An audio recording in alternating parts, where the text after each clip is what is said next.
ભુજ પશ્ચિમ કચ્છ જિલ્લાના ખોડા ગામના દરિયા કિનારાના વિસ્તારમાં આજે સવારે પોલીસ અને સુરક્ષા દળોની સંયુક્ત કાર્યવાહી દરમિયાન બિનવારસુ હાલતમાં રહેલા શંકાસ્પદ માદક પદાર્થના કુલ 10 પેકેટો જપ્ત કરવામાં આવ્યા છે। દરેક પેકેટ અંદાજે 1 કિલોગ્રામના કુલ 10 કિલોગ્રામ જેટલો આ શંકાસ્પદ પદાર્થ મળ્યો છે।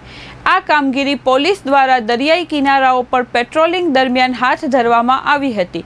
પશ્ચિમ કચ્છના દરિયાકાંઠા વિસ્તારમાં છેલ્લા કેટલાક સમયથી નાર્કોટિક્સ તત્વોની હાલચાલની માહિતીના આધારે Kothara police station, SOG, SIB તથા એસઆરડીના જવાનો કડક પેટ્રોલિંગમાં હતા। આ દરમિયાન ખોડા ગામ નજીક દરિયામાં બિનવારસુ હાલતમાં પેકેટો જોવા મળતા તેનું નિરીક્ષણ કરવામાં આવ્યું હતું।